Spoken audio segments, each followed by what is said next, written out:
আসসালামু আলাইকুম। আমাদের আজকের প্রথম ক্লাসে আমার সাথে যারা আজকে ইতিমধ্যে এখন জয়েন করছেন, প্রথমে একটু কমেন্টস করে সবাই জানান আমার কথা স্পষ্ট শুনতে পাচ্ছেন কিনা, বোর্ডের লেখা স্পষ্ট দেখতে পাচ্ছেন কিনা। যদি আমার কথা স্পষ্ট শুনে থাকেন, বোর্ডের লেখা যদি স্পষ্ট দেখে থাকেন, তাহলে সবাই একটু কমেন্টস করেন অল ক্লিয়ার। কথা যদি স্পষ্ট শুনে থাকেন, বোর্ডের লেখা যদি স্পষ্ট দেখে থাকেন, তাহলে সবাই একটু কমেন্টস করেন অল ক্লিয়ার।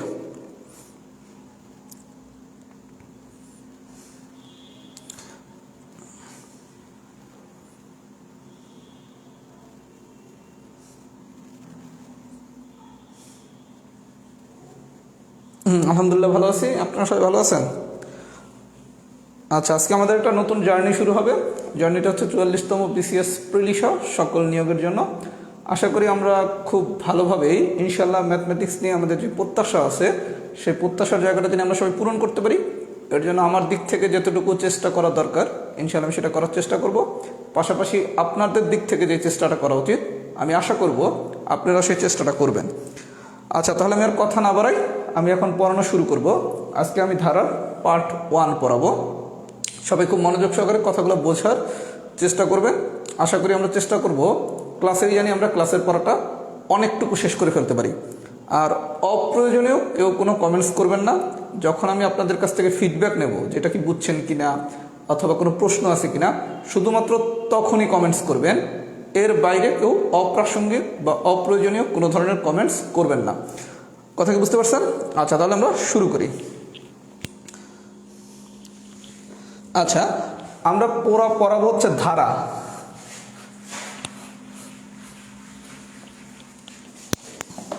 এই ধারাতে দুইটা অংশ আছে, একটা হচ্ছে সমান্তর ধারা, আরেকটা হচ্ছে গুণোত্তর ধারা। আমাদের আজকের আলোচনার বিষয় হচ্ছে সমান্তর ধারা। যেহেতু আমরা আজকে সমান্তর ধারা নিয়ে কথা বলবো, এই কারণে গুণোত্তর ধারা নিয়ে আমি আজকে কিছু বলতেছি না। যেদিন গুণোত্তর ধারা পড়াবো সেদিন আমরা গুণোত্তর ধারা নিয়ে কথা বলবো। প্রথমে আসেন টাইপ 1।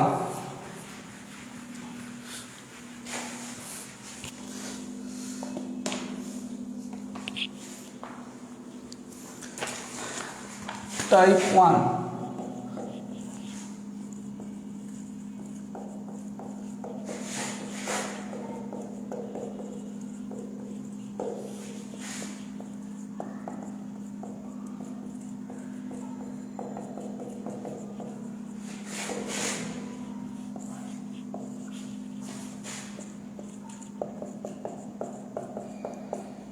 আচ্ছা, আমরা টাইপ 1-এ আলোচনা করব গড় নির্ণয় নিয়ে। কার গড়? সমান্তর ধারার ক্ষেত্রে গড়। আচ্ছা, যদি আপনাকে কখনো সমান্তর ধারার ক্ষেত্রে গড় নির্ণয় করতে বলে, তখন আমাদের ফর্মুলাটা হচ্ছে শেষ পদ প্লাস প্রথম পদ ডিভাইডেড বাই 2। তাহলে আমরা শিখলাম কি, সমান্তর ধারার ক্ষেত্রে যদি কখনো আমাকে গড় বের করতে বলে, তাহলে আমার ফর্মুলাটা হচ্ছে শেষ পদ প্লাস প্রথম পদ ডিভাইডেড বাই 2। এই ফর্মুলাটা দেখা আপনার মাথায় দুইটা প্রশ্ন আসতে পারে। এক, সমান্তর ধারা জিনিসটা কি? আচ্ছা, সমান্তর ধারার বিষয়টা কি? আর গড় যখন নির্ণয় করবেন তখন শেষ পদকে আর প্রথম পদকে। তার মানে আমরা যে ফর্মুলা লিখলাম সমান্তর ধারার ক্ষেত্রে গড় বের করার সূত্র হচ্ছে শেষ পদ প্লাস প্রথম পদ ডিভাইডেড বাই 2। এই ফর্মুলা থেকে আমি দুটো প্রশ্ন আমার ভিতর কাজ করবে। একটা হচ্ছে সমান্তর ধারা বিষয়টা কি, আরেকটা হচ্ছে আমি যে গড় বের করবো, ডেফিনেটলি সূত্র কি, শেষ পদ প্লাস প্রথম পদ ডিভাইডেড বাই 2। শেষ পদ কোনটা, প্রথম পদ কোনটা, এতটুকু যদি আমি বুঝতে পারি, তাহলে যে কোনো ক্ষেত্রে যদি আমাকে সমান্তর ধারার গড় নির্ণয় করতে বলে, তখন সূত্র কি, শেষ পদ প্লাস প্রথম পদ ডিভাইডেড বাই 2। আচ্ছা, আমি একটু বিষয়টা এক্সাম্পলের সাথে বোঝানোর চেষ্টা করি।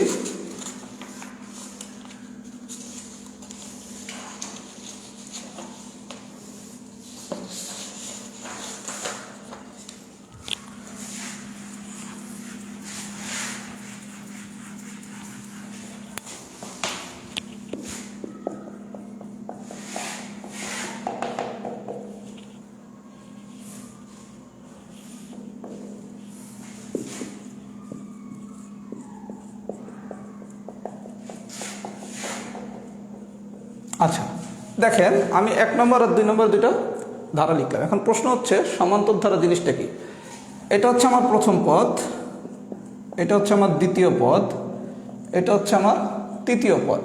আচ্ছা, প্রথম পদ, দ্বিতীয় পদ, তৃতীয় পদ, এভাবে চলতেছে, তাই না? আচ্ছা, আপনি একটু দ্বিতীয় পদ থেকে প্রথম পদটার বিয়োগ করেন, বিয়োগ করলে আসে কত?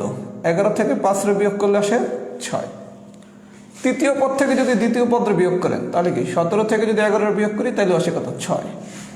আরেকটা পদ নিলাম, এই পদ দিয়ে যদি এরা বিয়োগ করেন তাহলে 23 থেকে 17 বিয়োগ করলে আসে কত? 6। মানে কি পরের পদ বিয়োগ আগের পদ। আমরা প্রত্যেকবার বিয়োগফল বের করছি কিভাবে? পরের পদ বিয়োগ আগের পদ, পরের পদ বিয়োগ আগের পদ, পরের পদ বিয়োগ আগের পদ। এই পর্যন্ত কি ঠিক আছে? তাহলে আমরা কি করলাম ভাইয়া? দ্বিতীয় পদ থেকে প্রথম পদের বিয়োগ করলাম, তৃতীয় পদ থেকে দ্বিতীয় পদের বিয়োগ করলাম, চতুর্থ পদ থেকে তৃতীয় পদের বিয়োগ করলাম। আচ্ছা, এলে এই জায়গায় একটু করেন, 25 থেকে 29 বিয়োগ করলে আসে কত? -4। 21 থেকে 25 বিয়োগ করলে আসে কত? -4।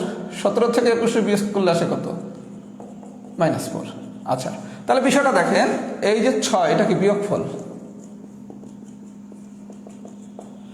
এই যে -4 এটাও কি বিয়োগফল।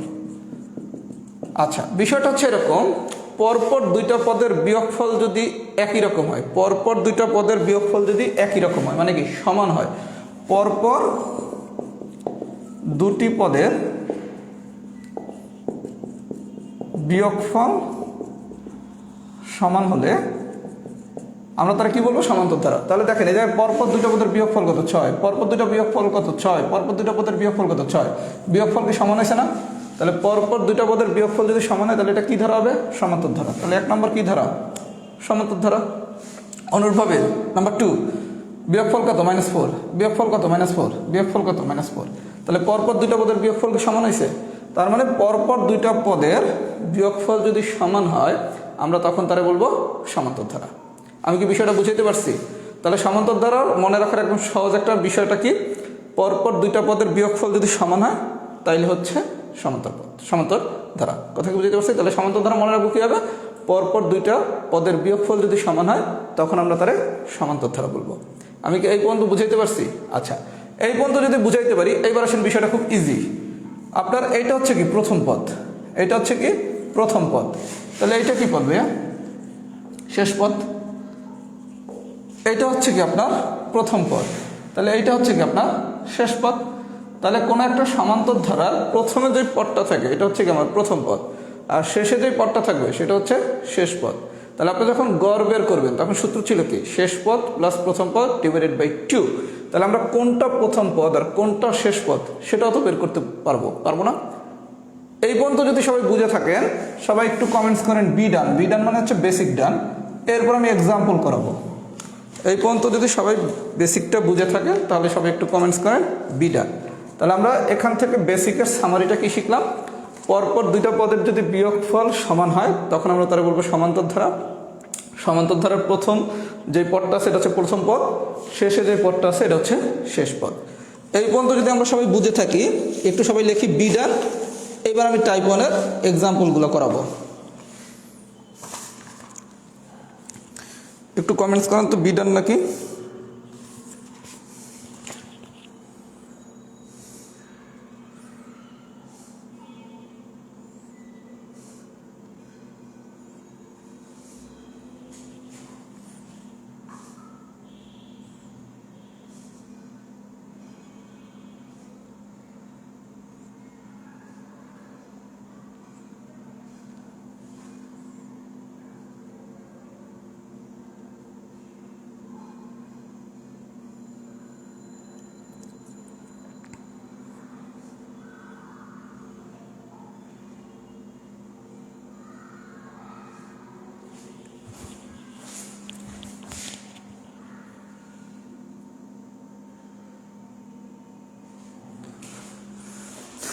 আচ্ছা, সবাই বি ডান লিখছেন, আমি তাহলে একটু এক্সাম্পল করানো শুরু করি। আচ্ছা ভাই, একটু বিষয় বলি।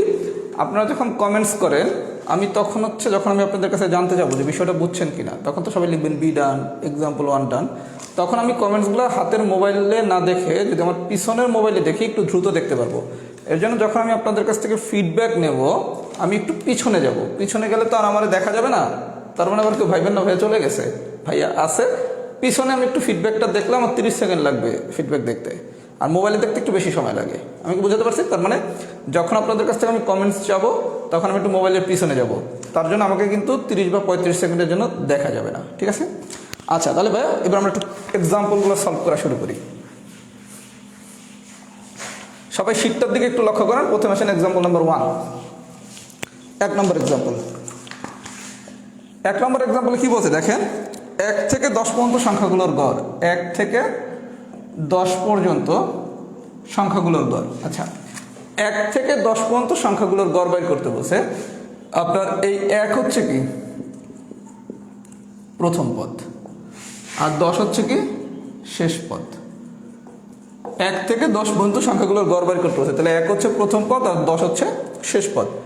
এখন আমি একটু বোঝানোর জন্য একটু আলোচনা করতেছি, যেটা ম্যাথের জন্য দরকার নাই। যে কোনো একজন প্রশ্ন করতে পারবে এটা যে সমান্তর ধারা আমি বুঝবো কীভাবে। 1 থেকে 10 মানে কি 1 2 3 আপ টু কোন পর্যন্ত 10 পর্যন্ত, 1 2 3 4 5 6 এরকম করে কোন পর্যন্ত 10 পর্যন্ত। আচ্ছা তাহলে আমি সমান্তর ধারার ডেফিনেশনটা শিখেছিলাম কি, পরপর দুইটা পদের বিয়োগফল যদি সমান হয় তাহলে 2 থেকে যদি 1 রে বিয়োগ করেন বিয়োগফল কত 1, 3 থেকে 2 রে বিয়োগ করলে বিয়োগফল কত 1, 4 থেকে 3 রে বিয়োগফল করলে বিয়োগফল কত 1। তার মানে পরপর দুইটা পদের বিয়োগফল কি সমান হয়েছে না? তাহলে এটা কি ধারা? এটা হচ্ছে সমান্তর ধারা। আমি কি বুঝাতে পারছি? এটা জাস্ট বোঝানোর জন্য লিখলাম, এটা ম্যাথমেটিক্সে লাগবে না। আর আপনি শিখছেন কি, যখনই সমান্তর ধারার গড় বের করতে বলবে আমার সূত্র হচ্ছে গড় সমান সমান শেষ পদ প্লাস প্রথম পদ ডিভাইডেড বাই 2। আচ্ছা খুব ভালো কথা। তাহলে শেষ পদ কত ভাইয়া 10, প্রথম পদ কত 1, ভাগ করবো কত দিয়ে 2 দিয়ে, তাহলে 10 আর 1 যোগ করলে কত 11। আচ্ছা আমরা আজকে প্রথম ক্লাস থেকে একবার ক্যালকুলেশনটা আমরা শিখা শুরু করি। 10 আর 1 যোগ করলে আপনি লেখেন কত 11 ডিভাইডেড বাই 2, তারপর লেখেন কি 5.5, তাই না? এভাবে যদি আপনি লেখেন তাহলে দেখেন আপনার একটার পর দুইটা লাইন, দুইটার পর তিনটা লাইন, লাইন কি একটু বেশি হয়ে গেল না? এই জন্য আজকে থেকে আমরা নতুন একটা পদ্ধতিতে ক্যালকুলেশন করা শিখবো। দেখেন কীভাবে, 10 প্লাস 1 ডিভাইডেড বাই 2, ঠিক আছে? 10 আর 1 যোগ করলে কত 11, এই 11টা এবার আলাদা লাইনে লিখবেন না, এখানে লেখেন 11। তাহলে 11-রে যদি 2 দ্বারা ভাগ করি তাহলে রেজাল্ট কত 5.5। আমি কি বুঝাতে পারছি? যদি বুঝাতে পারি 1 নম্বর কোশ্চেনটা 1 2 3 4 আরও 4 ভাবে আসতে পারে, প্রত্যেকটা আমি অর দিয়ে লিখে দিছি। যেমন 1 থেকে 10 পর্যন্ত সংখ্যাগুলোর গড়, এটা কীভাবে আসতে পারে? 1 থেকে 10 পর্যন্ত ক্রমিক সংখ্যাগুলোর গড়, ক্রমিক সংখ্যা, ক্রমিক সংখ্যাগুলোর গড়, অথবা আসতে পারে 1 থেকে 10 পর্যন্ত ক্রমিক স্বাভাবিক সংখ্যার গড়, ক্রমিক স্বাভাবিক সংখ্যার গড়, ক্রমিক স্বাভাবিক সংখ্যার গড়, প্রথম 10টি স্বাভাবিক সংখ্যার গড়, 1 2 3, 10 ধারাটির সংখ্যাগুলোর গড়। আচ্ছা প্রথমে আসেন ক্রমিক সংখ্যা জিনিসটা কি? ক্রমিক সংখ্যা জিনিসটা কি বলছে? 1 থেকে 10 পর্যন্ত ক্রমিক সংখ্যা। আচ্ছা ক্রমিক মানে হচ্ছে যদি 1 দিয়ে শুরু হয়, 1-এর পরের ডিজিট কত 2, 2-এর পর কত 3, 3-এর পর কত 4। তার মানে যখন ক্রমিক বলা হয় তখন হচ্ছে পরপর 1 থেকে ক্রমিক সংখ্যা, দ্যাট মিনস কি 1-এর পর ক্রমিক সংখ্যা কত 2, 2-এর পর কত 3, 3-এর পর কত 4। এই পর্যন্ত ঠিক আছে? স্বাভাবিক সংখ্যা, স্বাভাবিক সংখ্যা মানে হচ্ছে টাকা। টাকা মানে কি? আপনার কাছে 1 টাকা থাকতে পারে, 2 টাকা থাকতে পারে, 3 টাকা থাকতে পারে, 4 টাকা থাকতে পারে, 5 টাকা থাকতে পারে। আপনার কাছে টাকা থাকবে, কোনো পয়সা থাকবে না। তার মানে কি 1 টাকা, 2 টাকা, 3 টাকা, 4 টাকা, 5 টাকা, 100 টাকা, 200 টাকা, 500 টাকা, 700 টাকা, এই টাকাটা হচ্ছে স্বাভাবিক সংখ্যা। তার মানে যেটা হচ্ছে টাকা সেটাই হচ্ছে আমার স্বাভাবিক সংখ্যা। তাহলে আপনার কাছে সবচেয়ে কম কত টাকা থাকতে পারে? 1। আপনার কাছে যদি টাকা থাকতে হয় তাহলে সবচেয়ে কম টাকা কত থাকতে পারে? 1 টাকা। তার মানে ক্ষুদ্রতম স্বাভাবিক সংখ্যা হচ্ছে 1, ক্ষুদ্রতম স্বাভাবিক সংখ্যা হচ্ছে 1। তাহলে আমরা শিখলাম কি স্বাভাবিক সংখ্যা মানে হচ্ছে টাকা। তাহলে একটা মানুষের কাছে সবচেয়ে কত কম টাকা থাকতে পারে? 1 টাকা। তাহলে ক্ষুদ্রতম স্বাভাবিক সংখ্যা হচ্ছে কত 1। তাহলে ক্রমিক সংখ্যা শিখলাম কি 1 থেকে 10 পর্যন্ত ক্রমিক সংখ্যা মানে কি 1-এর পর 2, 2-এর পর 3, 3-এর পর 4। যদি বলে তো 5 থেকে ক্রমিক সংখ্যা, 5 থেকে 20 পর্যন্ত ক্রমিক সংখ্যা, তার মানে কি 5 6 7 8 এরকম করে 20 পর্যন্ত। আমি কি বুঝাতে পারছি? এগুলো কিন্তু সবই স্বাভাবিক সংখ্যা। কেন? এগুলো টাকা না, 5 টাকা 6 টাকা 7 টাকা, মানে শুধু টাকা হবে, কোনো পয়সা থাকবে না। আর একজন মানুষের কাছে সবচেয়ে কত টাকা কম থাকতে পারে? 1 টাকা। তার মানে ক্ষুদ্রতম স্বাভাবিক সংখ্যা কত? 1।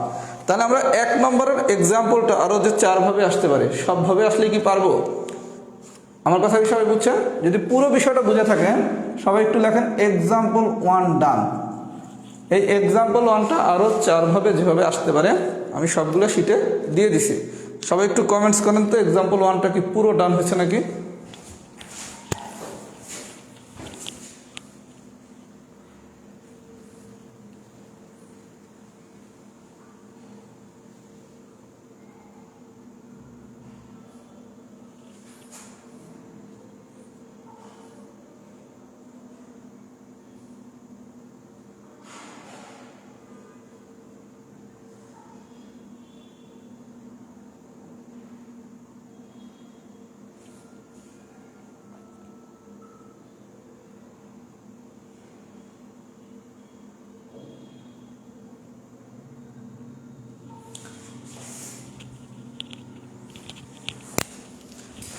আচ্ছা, এক্সাম্পল 1 সবার ডান হয়েছে।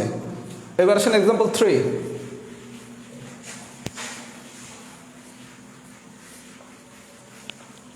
এক্সাম্পল 3।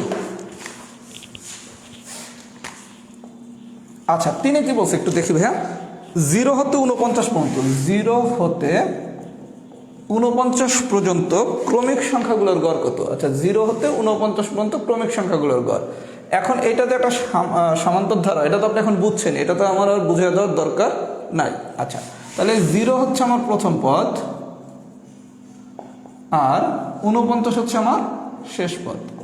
তাহলে 0 হচ্ছে আমার প্রথম পদ আর 49 হচ্ছে আমার শেষ পদ। আমরা শিখছি কি সমান্তর ধারার ক্ষেত্রে গড় কি? শেষ পদ প্লাস প্রথম পদ ডিভাইডেড বাই 2। এটাকে শিখছি, শেষ পদ প্লাস প্রথম পদ ডিভাইডেড বাই 2।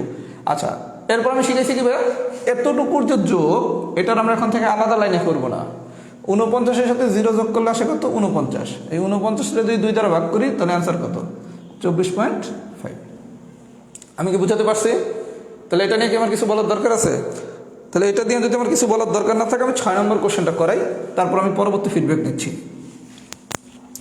6 নম্বর কোশ্চেনটা একটু দেখেন। 6 নম্বর কি বলছে দেখেন, 1, 2, 3 ... n এই ধারাটির গাণিতিক গড় কত? এই কোশ্চেনটার পাশে 3 স্টার দেন। এই কোশ্চেনটার পাশে সবাই 3 স্টার দেন, দিছেন?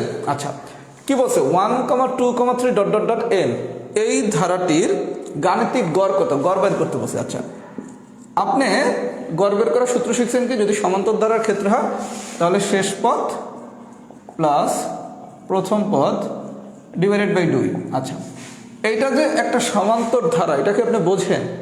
যদি বুঝে থাকেন আলহামদুলিল্লাহ। তাহলে এটা হচ্ছে আমার প্রথম পদ আর এটা হচ্ছে আমার শেষ পদ। তাহলে শেষ পদ হচ্ছে n, প্রথম পদ হচ্ছে 1 ডিভাইডেড বাই 2। দ্যাট মিনস হচ্ছে n plus 1 divided by 2। Clear? এটা প্রথম পদ 1, শেষ পদ হচ্ছে n। বসাই দেবো, ঝামেলা শেষ। কিন্তু এখন প্রশ্ন হচ্ছে আপনি যদি এটা না বুঝেন এটা কি সমান্তর ধারা কি না, তাহলে কি করবেন? 1, 2, 3 কোন পর্যন্ত গেছে? n পর্যন্ত গেছে। আচ্ছা, আমি শিখেছিলাম কি পরপর দুইটা পদের বিয়োগফল যদি সমান হয় তখন আমি তারা বলবো কি সমান্তর ধারা। তাহলে পরপর দুইটা পদের বিয়োগফল দেখেন, 2 থেকে 1 রে বাদ দিলে কত? 1। 3 থেকে 2 রে বাদ দিলে কত? 1। তাহলে পরপর দুইটা পদের বিয়োগফল কি সমান হয়েছে না? তাহলে পরপর দুইটা পদের বিয়োগফল যদি সমান হয় তখন আমরা তারা কি বলবো? সমান্তর ধারা। তাহলে এটা কি ধারা ভাইয়া? সমান্তর ধারা। কথা কি বুঝতে পারছি? ক্লিয়ার? আচ্ছা, এখন পরীক্ষায় কি এত কিছু লেখার টাইম আছে? না। পরীক্ষা আপনি কি করবেন দেখেন, 2 থেকে 1 রে বাদ দিলে আসে কত? 1। 3 থেকে 2 রে বাদ দিলে আসে কত? 1। তাহলে বিয়োগফল কি একই রকম হয়েছে না? পরীক্ষা যদি যে কোনো একটা ধারা সমান্তর না গুণোত্তর যদি দ্রুত বুঝতে চান কি করবেন? দ্বিতীয় পদ থেকে প্রথম পদে বিয়োগ করেন, আসছে কত? 1। তৃতীয় পদ থেকে দ্বিতীয় পদে বিয়োগ করেন, আসছে কত? 1। শুধু দুইটা নিয়ে কাজ করবেন, দ্বিতীয় পদ থেকে প্রথম পদে বিয়োগ করবেন, তৃতীয় পদ থেকে দ্বিতীয় পদে বিয়োগ করবেন। করছেন? দুইটার বিয়োগফল কি একই আসছে না? তাহলে এটা কি ধারা? সমান্তর ধারা। আর সমান্তর ধারার ক্ষেত্রে গড় বের করার সূত্র কি? শেষ পদ প্লাস প্রথম পদ ডিভাইডেড বাই 2। এখানে প্রথম পদ হচ্ছে 1 আর শেষ পদ হচ্ছে n। তার মানে সূত্র অনুসারে কি লেখা যায়? n plus 1 divided by 2। Clear? আমি কি বুঝাতে পারছি?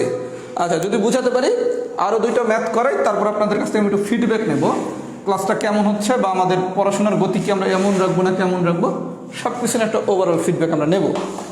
এক্সাম্পল 7।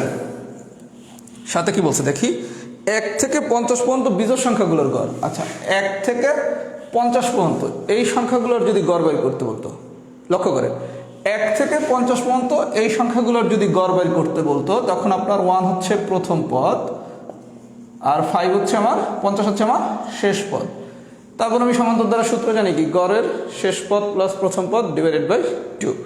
আচ্ছা পারলাম। এই কোশ্চেনটা 3 ভাবে আসতে পারে। কি কিভাবে? 1 থেকে 50 পর্যন্ত ক্রমিক সংখ্যাগুলোর গড় কত, ক্রমিক সংখ্যাগুলোর গড় কত, এরকম আসতে পারে। আবার এরকম আসতে পারে, পর্যন্ত বিজোড় সংখ্যাগুলোর গড় কত, বিজোড় সংখ্যাগুলোর গড় কত, এরকম আসতে পারে। জোড় সংখ্যাগুলোর গড় কত। তার মানে আপনার এই একই কোশ্চেন কিন্তু 3 ভাবে আসতে পারে। 1 থেকে 50 পর্যন্ত দিয়ে বলতে পারে ক্রমিক সংখ্যাগুলোর গড়, তখন কি এটা প্রথম পদ, এটা শেষ পদ, গড় সমান কি শেষ পদ প্লাস প্রথম পদ ডিভাইডেড বাই 2। যদি বলা হয় বিজোড় সংখ্যাগুলোর গড়, মাইন্ড ইট, বিজোড় সংখ্যাগুলোর যদি গড় বলে, তখন আপনার শুরু হবে কি দিয়ে 1। আচ্ছা বিজোড় সংখ্যা, 1-এর পরের বিজোড় সংখ্যা কত, 3, 3 পরের বিজোড় সংখ্যা কত, 5, এরকম করে 50-এর আগ পর্যন্ত বিজোড় সংখ্যা কত ভাইয়া, 49। বিষয়টা দেখেন, আপনারা বলছে বিজোড় সংখ্যাগুলোর গড় কত, তাহলে 1 থেকে 50 এর ভিতর বিজোড় সংখ্যাগুলো কি আছে, প্রথমে শুরু হবে 1 দিয়া, 1-এর পরেরটা কত, 3, 3-এর পরেরটা কত, 5। আর কি লেখার দরকার আছে না? কোন পর্যন্ত যাবেন, 50, 50 তো আমার জোড়, তাহলে তো 50 নেওয়া যাবে না, তাহলে 50-এর আগের বিজোড় সংখ্যা কোনটা, 49। তাহলে এইটা হচ্ছে আমার এখন প্রথম পদ, এইটা হচ্ছে আমার শেষ পদ। তাহলে সূত্র ছিল কি, গড় সমান কি শেষ পদ প্লাস প্রথম পদ ডিভাইডেড বাই 2। তাহলে 49-এর সাথে 1 যোগ করলে হচ্ছে 50, 50-এর 2 দ্বারা ভাগ করলে হচ্ছে 25। আমি কি বিষয়টা বুঝাইতে পারছি? যদি বলা হয় 1 থেকে 50 পর্যন্ত বিজোড় সংখ্যাগুলোর গড় কত, তাহলে 1 থেকে 50-এর ভিতর বিজোড় সংখ্যা শুরু হবে কি দিয়ে, 1। আচ্ছা আরেকটু জিনিস মাথায় রাখেন, ক্রমিক সংখ্যা, ক্রমিক বিজোড় সংখ্যা আর হচ্ছে ক্রমিক জোড় সংখ্যা, এটার ভিতরে পার্থক্যটা কি? আপনারা বলা 1 থেকে 50 পর্যন্ত ক্রমিক সংখ্যা, 1 থেকে 50 পর্যন্ত ক্রমিক সংখ্যা মানে কি জানেন? 1 থেকে 50 পর্যন্ত ক্রমিক সংখ্যা মানে হচ্ছে 1, 1-এর পর 2, 2-এর পর 3, 3-এর পর 4, আপ টু কোন পর্যন্ত, 50 পর্যন্ত। আচ্ছা খুব ভালো কথা। যদি বলা হয় 1 থেকে 50 পর্যন্ত ক্রমিক বিজোড় সংখ্যা, তাহলে প্রথম বিজোড় সংখ্যা হচ্ছে 1, 1-এর পরের বিজোড় সংখ্যা কোনটা, 3, 3-এর পর কত, 5, তাহলে 1-এর পরবর্তী বিজোড় সংখ্যা হচ্ছে 3, 3 পরবর্তী বিজোড় সংখ্যা হচ্ছে 5। ক্রমিক মানে হচ্ছে পরেরটা, সংখ্যা বললে 1-এর পরের সংখ্যাটা হচ্ছে 2, কিন্তু যদি বিজোড় সংখ্যা বলে তাহলে 1-এর পরের সংখ্যাটা হচ্ছে কত, 3, যদি জোড় সংখ্যা বলে তাহলে 2-এর পরের সংখ্যাটা কত, 4, 4-এর পরের সংখ্যাটা কত, 6। আমি কি বুঝাইতে পারছি? বুঝছেন? তাহলে ক্রমিক সংখ্যার কাহিনীটা কি বুঝছেন? ক্রমিক সংখ্যা, ক্রমিক বিজোড় সংখ্যা অথবা ক্রমিক জোড় সংখ্যা। ক্লিয়ার?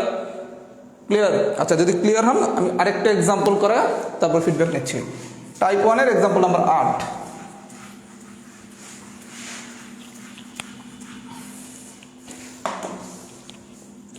আচ্ছা এক্সাম্পল নাম্বার 8-এ কি বলছে, 2 থেকে শুরু করে পরপর 5টি জোড় সংখ্যার গড় কত, 2 থেকে শুরু করে পরপর 5টি জোড় সংখ্যা। আচ্ছা 2 থেকে শুরু করে পরপর 5টা জোড় সংখ্যা, 2-এর পর কি 4, 4-এর পর কি 6, 6-এর পর কি 8, 8-এর পর কি 10। 2 থেকে শুরু করে পরপর 5টি জোড় সংখ্যা, তাহলে 2-এর পরের জোড় সংখ্যা কত, 4, 4-এর পর কত 6, 6-এর পর কত 8, 8-এর পর কত 10। আচ্ছা এটা হচ্ছে প্রথম পদ, এটা হচ্ছে শেষ পদ। আচ্ছা কারো যদি মাথায় প্রশ্ন আসে যে ভাই এটা কি সমান্তর ধারা, অফকোর্স সমান্তর ধারা। 4 থেকে 2 বাদ দিলে 2, 6 থেকে 4-এর বিয়োগ করলে 2, তাহলে বিয়োগফল কি একই রকম হচ্ছে না? হচ্ছে। আচ্ছা তাহলে সমান্তর ধারার ক্ষেত্রে গড় বের করার সূত্র কি, শেষ পদ প্লাস প্রথম পদ ডিভাইডেড বাই 2। তাহলে শেষ পদ কত, 10, প্রথম পদ 2 ডিভাইডেড বাই 2, 10-এর সাথে 2 যোগ করলে হচ্ছে 12, 12-এর 2 দ্বারা ভাগ করলে 6, তাহলে অ্যান্সার কত, 6। আমি কি পুরো বিষয়টা বুঝাইতে পারছি? তাহলে টাইপ 1 ফুল ডান। এটা লেখার আগে আমি একটু সামারি করে দিচ্ছি। সামারিটা হচ্ছে কি, আপনাকে যে কোনো একটা ধারা দেবে, ধারাটা হবে অবশ্যই সমান্তর ধারা। ওই সমান্তর ধারা যদি গড় বের করতে বলে তখন আমার সূত্র কি, শেষ পদ প্লাস প্রথম পদ ডিভাইডেড বাই 2। ধারার প্রথম পদটা হচ্ছে প্রথম পদ, শেষ পদটা হচ্ছে শেষ পদ।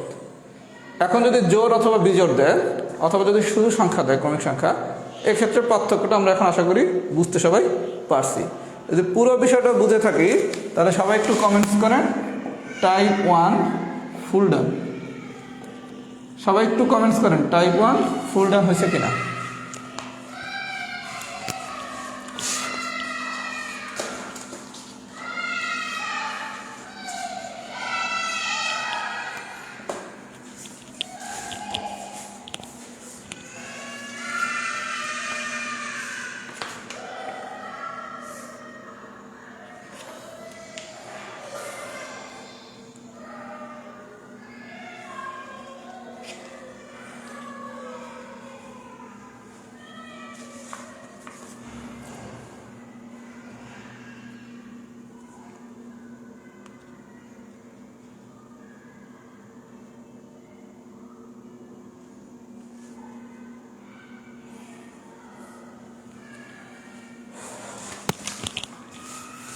গুড।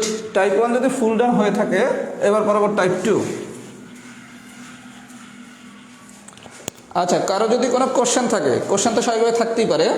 আমরা হচ্ছে যে এই সলভ ক্লাসটা নেব, প্রত্যেকটা চ্যাপ্টারের উপর আমাদের একটা করে সলভ ক্লাস হবে।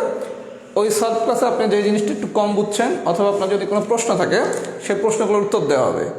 আর আমি যখন একটা চ্যাপ্টার পুরো শেষ করবো, যেমন ধারার উপর 4টা বা 5টা ক্লাস হবে, ধারার উপর 4টা বা 5টা ক্লাস হবে। সাধারণত একটা অধ্যায়ের উপর 3টা বা 4টা ক্লাস নেওয়া হয়। আমরা প্রথম যেহেতু শুরু করছি মাত্র, এই চ্যাপ্টারটা আমরা 4 দিন বা 5 দিন সময় নিয়ে পড়বো। প্রথম তো একটু তাড়াহুড়া না করি, একটু আমরা পরস্পরের সাথে আন্ডারস্ট্যান্ডিংটা তৈরি করি যে আমরা পড়া কীভাবে বুঝি, কীভাবে পড়ানো উচিত। এর জন্য আমরা ধারাটা 4টা বা 5টা ক্লাস নেব। আর যেদিন অধ্যায়টা শেষ হবে, সেদিন আমি একটা পোস্ট দেবো স্ট্যাটাস, যে এই অধ্যায়ে কারো কোনো প্রশ্ন, কারো কোনো সমস্যা থাকলে কমেন্টসে জানান। আপনার যদি কোনো প্রশ্ন অথবা সমস্যা থাকে, আপনি সেটা কমেন্টসে জানাবেন। কথা কি বুঝতে পারছেন? এরপর আমরা সলভ ক্লাসে সেটা নিয়ে আলোচনা করব। আমাদেরও তো অনেক সময় আছে, আমরা ধীরে স্থিরভাবে ইনশাল্লাহ খুব সুন্দর করে পড়বো। আচ্ছা, এবার আসেন টাইপ 2। টাইপ 2 এর জন্য সবাই প্রথমে একটা সূত্র লেখেন।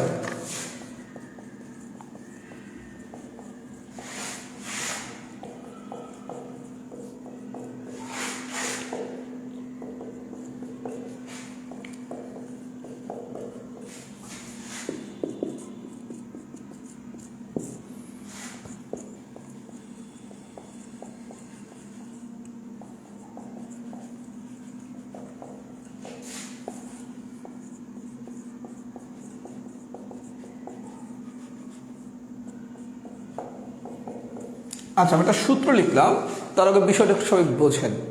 এইটা শুধু বুঝতে পারলেই টাইপ 2 শেষ। আপনার প্রশ্নে যদি বলা হয় কততম পদ বের করতে, প্রশ্নে কি কি বলতে পারে? কততম পদ বের করতে বলতে পারে, কততম পদ। আচ্ছা, কোন পদ বের করতে বলতে পারে? কোন পদ বের করতে বলতে পারে? পদ সংখ্যা চাইতে পারে। তার মানে আপনাকে পরীক্ষার প্রশ্নে কততম পদ, কোন পদ অথবা পদ সংখ্যা, এই 3টা টার্মের যে কোনো একটা টার্ম যদি বের করতে বলে, এই 3টা টার্মের যে কোনো একটা টার্ম যদি চায়, তখন সূত্রটা হচ্ছে কি, শেষ পদ মাইনাস প্রথম পদ ডিভাইডেড বাই সাধারণ অন্তর প্লাস 1। শেষ পদ মাইনাস প্রথম পদ ডিভাইডেড বাই সাধারণ অন্তর প্লাস 1। এই সাধারণ অন্তর বের করার নিয়মটা হচ্ছে, আমরা সাধারণ অন্তরটা ডি দ্বারা প্রকাশ করি। এটা পরের টাইপে আমি পড়াবো। সাধারণ অন্তর, এটা হচ্ছে ডি। এটা বের করার নিয়ম হচ্ছে দ্বিতীয় পদ মাইনাস প্রথম পদ। তার মানে সাধারণ অন্তর বের করার নিয়মটা কি, দ্বিতীয় পদ মাইনাস প্রথম পদ। এটা বের করলে আমরা সাধারণ অন্তরটা পেয়ে যাব। তাহলে প্রশ্নে যদি কততম পদ, কোন পদ, পদ সংখ্যা, এই 3টা জিনিসের যে কোনো একটা জিনিস যদি চায়, তাহলে আমাদের সূত্র কি, শেষ পদ মাইনাস প্রথম পদ ডিভাইডেড বাই সাধারণ অন্তর প্লাস 1। ক্লিয়ার? সাধারণ অন্তর কীভাবে বের করব? দ্বিতীয় পদ মাইনাস প্রথম পদ। আচ্ছা, বিষয়টা যদি বুঝে থাকি, আমরা একটু এক্সাম্পল নাম্বার 1 দেখি।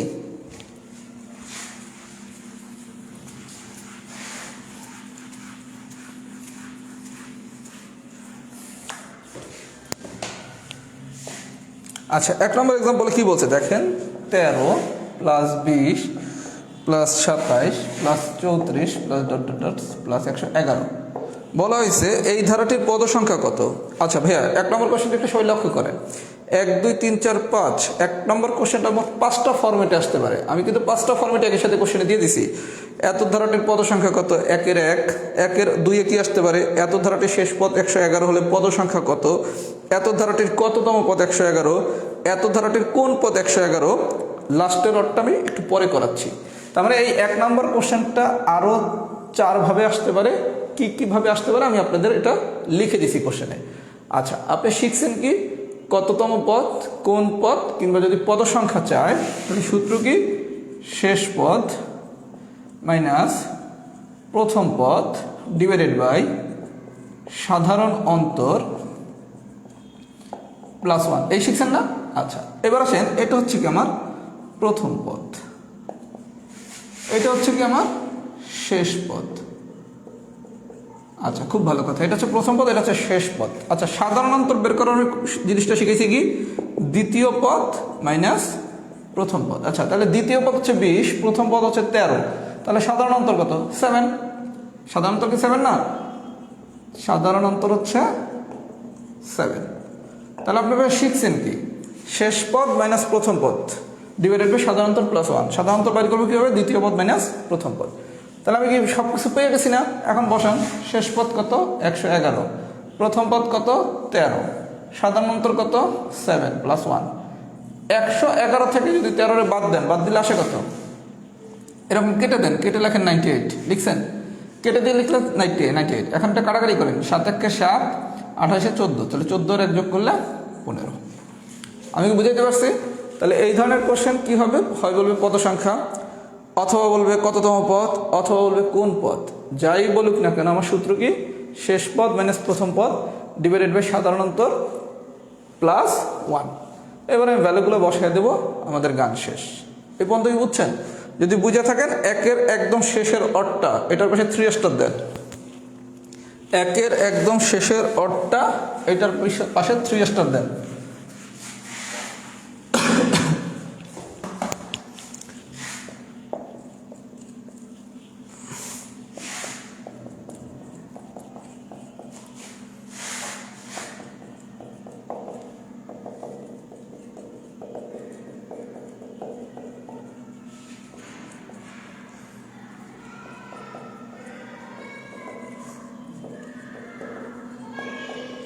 আচ্ছা, 13 plus 20 plus 27 plus 34 plus dot dot dot ধারাটির এনতম পদ 111 হলে এন এর মান। মাইন্ডেড, আপনার এটা হচ্ছে একের একদম লাস্টের অটটা। আপনি যখন আমি একটা টাইপ 1 একটা কোশ্চেন লিখছিলাম 1, 2, 3 ডট ডট ডট এন, এই ধারাটা গড় বের করতে বলছিলাম, তাই না? তখন আপনি এটারে লিখছিলেন কি প্রথম পদ, আর এটারে লিখছিলেন কি শেষ পদ। তার মানে এই এন হচ্ছে কি পদ, শেষ পদ। আমার কথাটা বুঝছেন, এই এন হচ্ছে কি পদ, শেষ পদ। আচ্ছা, এখন এই যে আমি একটা ধারা লিখলাম, তাহলে এইটা হচ্ছে আমার প্রথম পদ, এটার আমি ধরছিলাম শেষ পদ, বুঝছেন? আচ্ছা, এখন এই কোশ্চেনটা একটু চিন্তা করি, 13, 20, 27, 34 ডট ডট ডট ধারাটির এনতম পদ 111। আচ্ছা, তার মানে কি এনতম পদ, তার মানে এই যে পদটার ভ্যালুটা দেওয়া আছে এটাই কি শেষ পদ না? এই পর্যন্ত ঠিক আছে? এই ধারাটার এনতম পদ হচ্ছে 111, দ্যাট মিনস হচ্ছে কি এই শেষ পদটা কি 111 না? তাহলে এটা হচ্ছে আমার প্রথম পদ, আর এটা হচ্ছে আমার শেষ পদ। আচ্ছা, এইবার আপনি যখন ফর্মুলা শিখছিলেন, আপনি ফর্মুলা শিখছিলেন কি পদ সংখ্যা অথবা কততম পদ অথবা কোন পদ, এইটা যদি প্রশ্নে চায় তখন আপনার সূত্র ছিল কি শেষ পদ মাইনাস প্রথম পদ ডিভাইডেড বাই সাধারণ অন্তর প্লাস 1। এইবার আপনারা এইটা না বললে বলছে এন, এই এন কি জানেন ভাইয়া? ওই এন মানে হচ্ছে টোটাল কয়টা পদ সংখ্যাও বলতে পারি, কোন পদটাও বলতে পারি, কততম পদটাও বলতে পারি। কথা কি বুঝছেন? তার মানে সরাসরি যদি কোশ্চেনটা এরকম না দিয়ে এরকম এনও দেয়, তখনও সূত্র হচ্ছে শেষ পদ মাইনাস প্রথম পদ ডিভাইডেড বাই সাধারণ অন্তর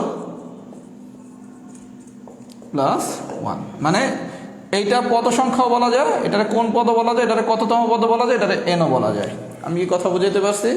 যদি বুঝাইতে পারি, এই যে একের লাস্টের পাশের যে অটটা এটার পাশে 3 স্টার দিয়ে লেখেন বি কেয়ারফুল। এইটাই একটু ঝামেলায় আপনি পড়তে পারেন, আমার কথা কি বুঝছেন? এটার পাশে একটু সবাই লেখেন বি কেয়ারফুল। ক্লিয়ার? আমি কিভাবে এই প্রশ্নটা এই ফরম্যাটে আনছি এটাকে বুঝাইতে পারছি? যদি বুঝাইতে পারি সবাই একটু লেখেন তো, এক্সাম্পল 1 ডান। এটা যদি সবাই বুঝে থাকেন একটু লেখেন এক্সাম্পল 1 ডান।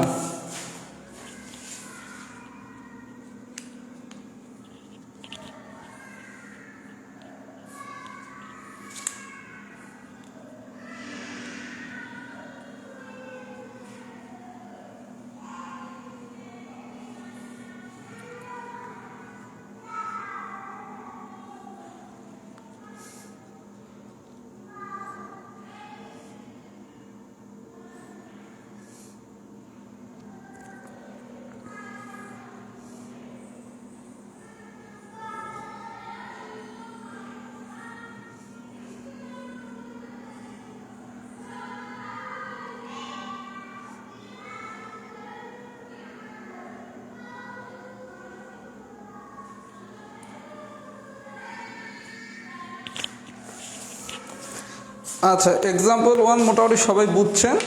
যারা একটু কম বুঝছেন সমস্যা নেই, আমি আরেকটা এক্সাম্পল করাচ্ছি। Example number 4।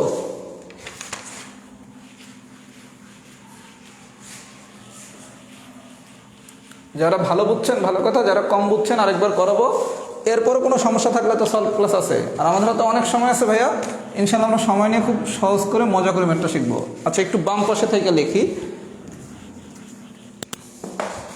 Example number 4। আচ্ছা, 4-এ কি বলছে দেখি।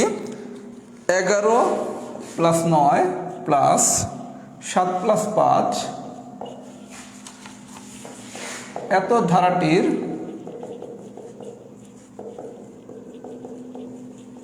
কোন পদ -3। খুব ভালো কথা। আচ্ছা, আপনারা আমি কি শিখেছিলাম? প্রশ্নে যদি পদ সংখ্যা, কোন পদ, কততম পদ যাই বের করতে বলুক না কেন, আমাদের সূত্র কি ছিল? শেষ পদ মাইনাস প্রথম পদ ডিভাইডেড বাই সাধারণ অন্তর যোগ 1, এই ছিল না? আচ্ছা, এটা কি? এটা হচ্ছে আমার প্রথম পদ। আচ্ছা, এত ধারাটির কোন পদ -3? এটা মানে কি জানেন? মানেটা হচ্ছে এরকম, 11 + 9 + 7 + 5 ধারাটির কোন পদ, তার মানে এটা হচ্ছে শেষ পদ। এই প্রশ্নটা এভাবে দিছে আর এভাবে, দুটো একই কথা। আপনারা যদি কখনো কোশ্চেনটা এরকম রেডিমেড না দেয়, মানে এরকম না দেয়, না দিয়ে যদি এরকম দেয়, অর্থ একই। 11 + 9 + 7 + 5 ... -3। আচ্ছা, তাহলে প্রথম পদ পাইলাম আমি 11, শেষ পদ পাইলাম -3। শেষ পদ হচ্ছে -3, প্রথম পদ হচ্ছে 11। খুব ভালো কথা। আচ্ছা, সাধারণ অন্তরের জন্য গল্প কি ছিল? দ্বিতীয় পদ মাইনাস প্রথম পদ। তাহলে এই যে দ্বিতীয় পদ হচ্ছে 9 আর প্রথম পদ হচ্ছে 11, তাহলে 9 থেকে যদি 11 বিয়োগ করেন তাহলে আসে কত? -2। একটা নোট সবাই নেন, এই যে সাধারণ অন্তর, এই যে সাধারণ অন্তরটা আমরা সাধারণত প্রকাশ করি ডি দ্বারা। এই ডি সমান হচ্ছে দ্বিতীয় পদ মাইনাস প্রথম পদ। এই ডি এর মান ধনাত্মকও হইতে পারে, আবার ঋণাত্মক হইতে পারে। যেমন আগের যে অঙ্কটা করছেন তখন ডি এর মান কি পজিটিভ আসছিল, আর এখন যে ম্যাথটা করতেছেন ডি এর মান কি নেগেটিভ আসতেছে। কোনো সমস্যা নাই, ডি এর মান ধনাত্মক আসতে পারে, ঋণাত্মক আসতে পারে। তার মানে কি সাধারণ অন্তরের মান ধনাত্মক হইতে পারে, ঋণাত্মক হইতে পারে, কোনো প্রবলেম নাই। আচ্ছা, তাহলে এখন ক্যালকুলেশন করেন। যখনই এই ক্যালকুলেশন আসবে একটু প্লাস মাইনাসের, তখন আমি যেমন সরাসরি এক লাইনে লিখছি, সরাসরি লিখবেন না, কারণ আপনি পরীক্ষায় ভুল করতে পারেন। সরাসরি তখন লিখবেন না, তখন -3 আর -11 কি আসে? -14 ডিভাইডেড বাই -2 + 1। বিষয়টা দেখেন, -3 আর -11 এটা সমান -14, এটা আমি এবার সরাসরি লিখবো না, কারণ আপনি একটু ক্যালকুলেশনে দুর্বল হতে পারেন, হলে তো পরীক্ষায় ভুল করে ফেলবেন। তাহলে -3 আর -11 করলে আসে কত? -14। -14 ডিভাইডেড বাই -2। আচ্ছা, তাহলে এই মাইনাস আর এই মাইনাস কি কাটা যায়? তাহলে 2 আর 14 7, সাথে সাথে 1 যোগ করলে 8। তাহলে অ্যান্সার কত? 8। আমি কি বুঝাতে পারছি? তাহলে গল্পটা কি? কোশ্চেনটা যদি কখনো এইরকম বলে, এই ধারাটির কোন পদ -3, কোন পদ বলছে, পদ সংখ্যা বলছে, অথবা কততম পদ বলছে, সূত্র কি? শেষ পদ মাইনাস প্রথম পদ ডিভাইডেড বাই সাধারণ অন্তর প্লাস 1। ক্লিয়ার? আচ্ছা, প্রথমটা হচ্ছে প্রথম পদ, সেটা হচ্ছে শেষ পদ। সাধারণ অন্তর কীভাবে বের করবো? দ্বিতীয় পদ মাইনাস প্রথম পদ। আমি কি এই পর্যন্ত বুঝাতে পারছি? এই পর্যন্ত যদি বুঝা থাকেন সবাই একটু লেখেন এক্সাম্পল 4 ডান। এটা একটু লেখেন তো সবাই, এক্সাম্পল 4টা কি ডান হয়েছে নাকি? এক্সাম্পল 4টা কি ডান হয়েছে নাকি? একটু সবাই কমেন্টস করেন তো। সূত্রটা এমন কেন হবে এটা বুঝিয়ে দিলে সুবিধা হতো। গুড। সূত্রটা কিভাবে আমি আনছি শর্টকাট, এটা যদি জানতে চান ভালো কথা, আমি দেখাবো।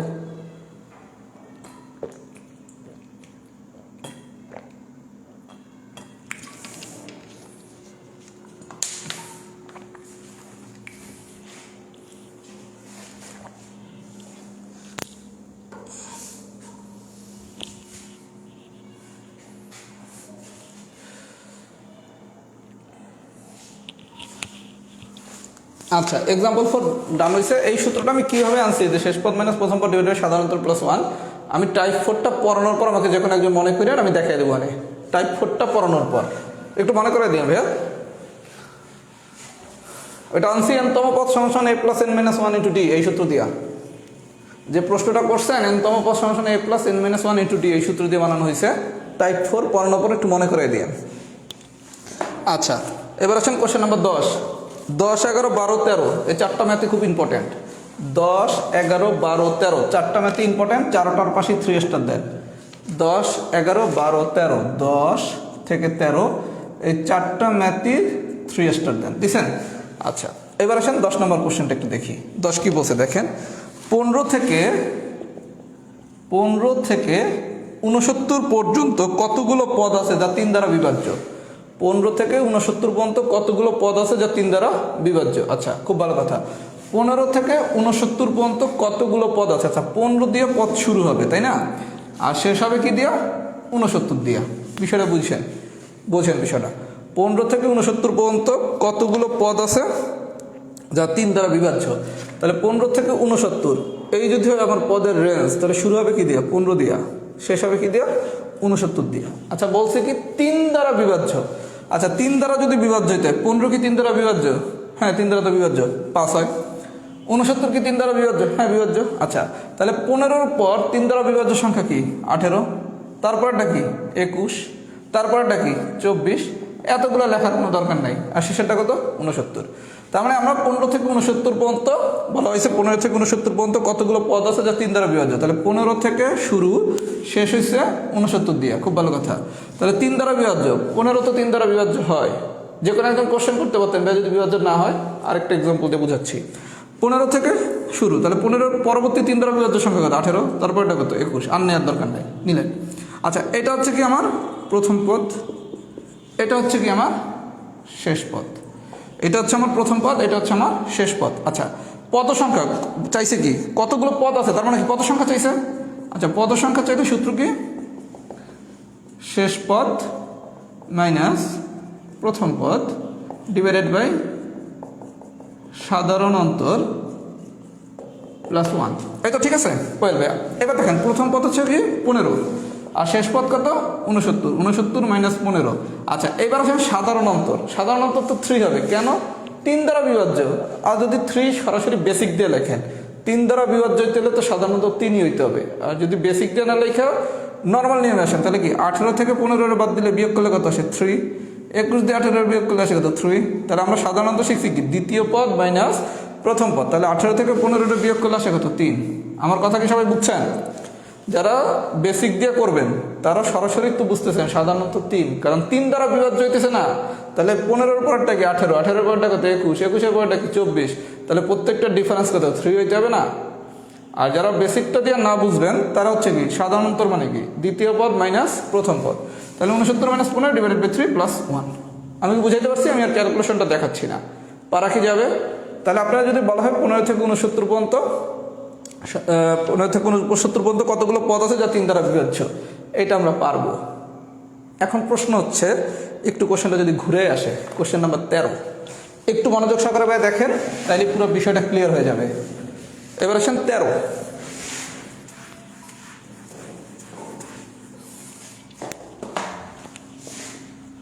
আচ্ছা 13তে কি বলছে একটু দেখি। 1 থেকে 100 পর্যন্ত, 1 থেকে 100 পর্যন্ত 3 দ্বারা বিভাজ্য সংখ্যা কয়টি? 1 থেকে 100 পর্যন্ত 3 দ্বারা বিভাজ্য সংখ্যা কয়টি? মানে কি কোশ্চেন করছে 1 থেকে 100-র ভিতর কতগুলো সংখ্যা আছে যা 3 দ্বারা বিভাজ্য। খুব ভালো কথা। আপনার আগের কোশ্চেনে বলছিল কি 15 থেকে 69-এর ভিতর কতগুলো, 15 থেকে 69 পর্যন্ত 3 দ্বারা বিভাজ্য সংখ্যা কয়টা, এটা যখন বলছে তখন আপনার প্রথম পদ ছিল কি 15, শেষ পদ ছিল কি 69। 15ও 3 দ্বারা বিভাজ্য, 69ও 3 দ্বারা বিভাজ্য। তাহলে আপনার গল্প শুরু হয়েছিল কি 15 দিয়া, তারপরটা কি 18, তারপরটা 21, লাস্টেটা ছিল কত? 69, তাই না? কিন্তু এইবার একটু ভেজাল আছে ভাইয়া। বলছে 3 দ্বারা বিভাজ্য। 1 কি 3 দ্বারা বিভাজ্য? না। 2 কি 3 দ্বারা বিভাজ্য? না। 3 কি 3 দ্বারা বিভাজ্য? ইয়েস। তার মানে শুরু হবে কত দিয়া? 3 দিয়া। তাহলে 3-এর পরেরটা কত? 6, 6-এর পরেরটা কত? 9, এরকম করে চলবে। আচ্ছা চললো। 100 কি 3 দ্বারা বিভাজ্য? না। 100 যেহেতু 3 দ্বারা বিভাজ্য না, এবার 100-এর আগেরটা চিন্তা করেন। 99 কি 3 দ্বারা বিভাজ্য? হ্যাঁ। তাহলে শেষ পদ কত? 99। আমার কথা কি সবাই বুঝছেন? 15 থেকে 69-এর ভিতর যে গল্পটা ছিল, ওখানে 15ও 3 দ্বারা বিভাজ্য, 69ও 3 দ্বারা বিভাজ্য। এই জন্য আমাদের তখনকার সিরিজটা ছিল 15, 18, 21 আপ টু 69 পর্যন্ত। ক্লিয়ার? কিন্তু এইবার বলছে 1 থেকে 100 পর্যন্ত 3 দ্বারা বিভাজ্য। 1 তো 3 দ্বারা বিভাজ্য না, 2ও না, 3 দ্বারা বিভাজ্য। তার মানে শুরু হবে কি দিয়া? 3 দিয়া। যেহেতু 3 দ্বারা বিভাজ্য, তার মানে কি 3-এর পর হবে কি 6, 6-এর পর হবে কি 9, আচ্ছা, এবার আসলে শেষ পদ কি ছিল? 100। 100 তো 3 দ্বারা বিভাজ্য না, তাহলে 100-র আগে কি? 99। 99 তো 3 দ্বারা বিভাজ্য, তাই না? এই জন্য 99। তাহলে এটা হচ্ছে আমার প্রথম পদ, এটা হচ্ছে আমার শেষ পদ। আচ্ছা, আর সাধারণ অন্তর কত? 3। অন্তর হচ্ছে 3। এবার সূত্রে মান বসিয়ে দেন, শেষ পদ মাইনাস প্রথম পদ ডিভাইডেড বাই সাধারণ অন্তর প্লাস 1। আমি কি বেসিকটা বুঝাইতে পারছি? আমি কি ডিফারেন্সটা বুঝাইতে পারছি? যদি বুঝাইতে পারি তাহলে একটু সবাই কমেন্টস করেন 10 + 13 ডান। একটু কমেন্টস করেন তো 10 + 13 ডান হয়েছে নাকি? অ্যান্সার লেখা লাগবে না।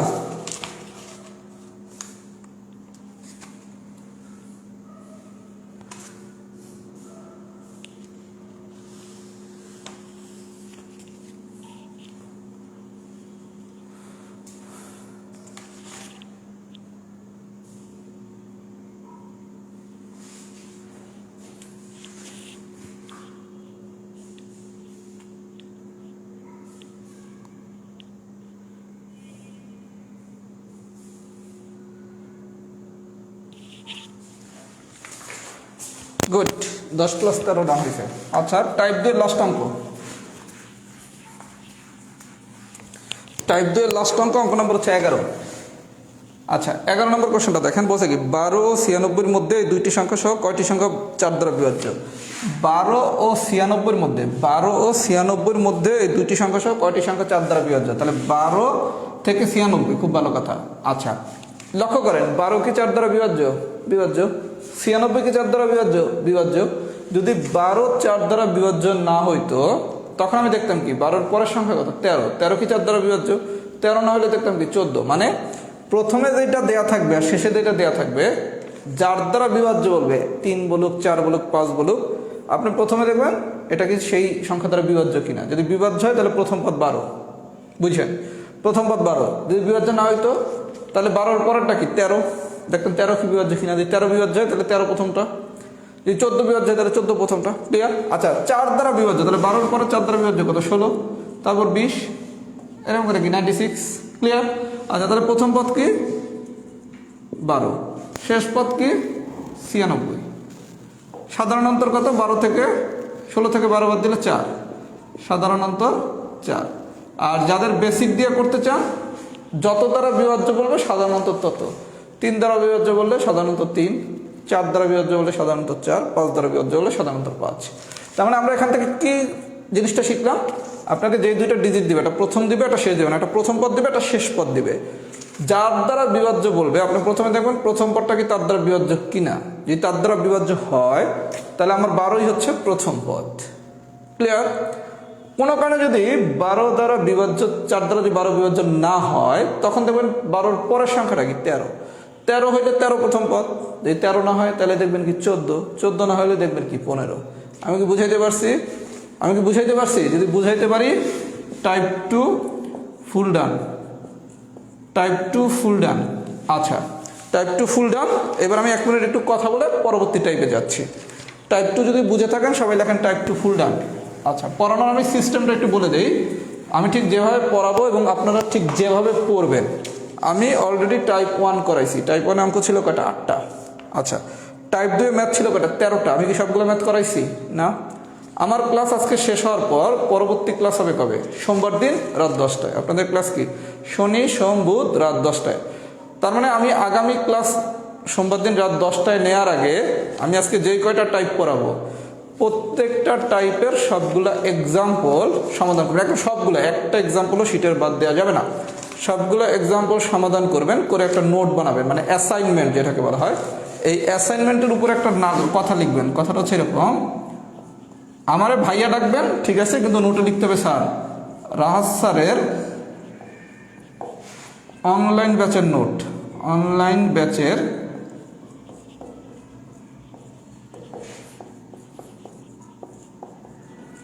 রাহাত স্যারের অনলাইন ব্যাচের ক্লাস নোট। তারপর লিখবেন নোটটি করেছেন আপনার নিজের নাম,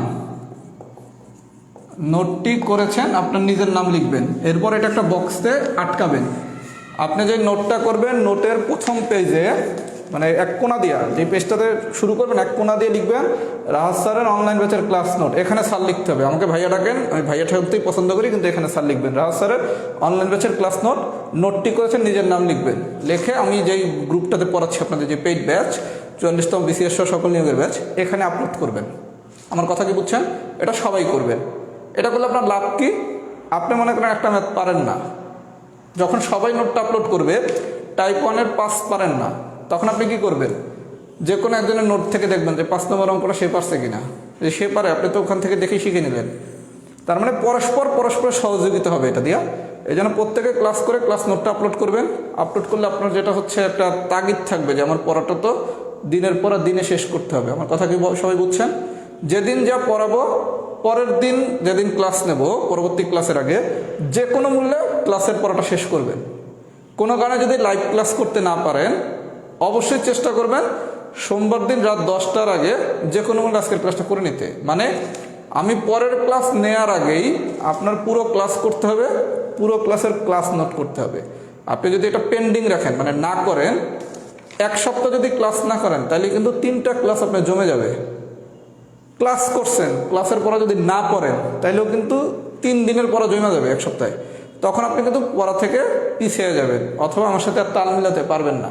আপনার আমার থেকে ফার্স্ট হওয়ার কোনো দরকার নাই, আমার গতিতে আগান। আমার গতিতে আগালে তো আপনার পরীক্ষা সিলেবাস অনেক আগে শেষ। ধারা 1 সপ্তাহের ভিতরে ইনশাল্লাহ হয়ে যাবে, ধারা থেকে 1 মার্ক আসে। তাহলে আপনি যদি আমার সাথে ধারা যেভাবে আমি পড়াই এই গতিতেই আগান, তাহলে তো 1 সপ্তাহ বা 7 দিন বা 10 দিন পর আপনার 1 মার্কের প্রিপারেশন শেষ। আপনি কি আমার কথা বোঝেন নাই? তার মানে আপনার আমার থেকে ফার্স্ট হওয়ার দরকার নাই, আপনি আমার সাথে আগান। আমার সাথে আগালেই আপনার কোর্স অনেক আগে ইনশাল্লাহ শেষ হবে। আমি কি বুঝাতে পারছি? এই কথাটা যে লিখবেন না, তার নোট গ্রুপে আপলোড করা হবে না, মানে পোস্টটা অ্যাপ্রুভ করা হবে না। রাহাত স্যারের অনলাইন ব্যাচের ক্লাস নোট কথাটা লিখবেন, নোটটি করেছেন, আপনার পরিচয়টা লিখবেন, আপনার নামটা। নিয়মিত নোট করবেন, নিয়মিত ক্লাস করবেন, নিয়মিত পড়াশোনা করবেন। আমার কথাগুলো ইনশাল্লাহ নিয়মিত ফলো করবেন। এইবার যদি আপনি ম্যাথে সমস্যায় পড়েন, তখন আমার প্রশ্ন করবেন, ভাই আপনার সব কথা শুনলাম, নোট করলাম, পড়লাম, তারপরে ম্যাথ কেন খারাপ করতেছি? ইনশাল্লাহ খারাপ করবেন না। আমি কি বুঝাইতে পারছি? আচ্ছা, বুঝাইতে পারলে এবার টাইপ 3 করাবো।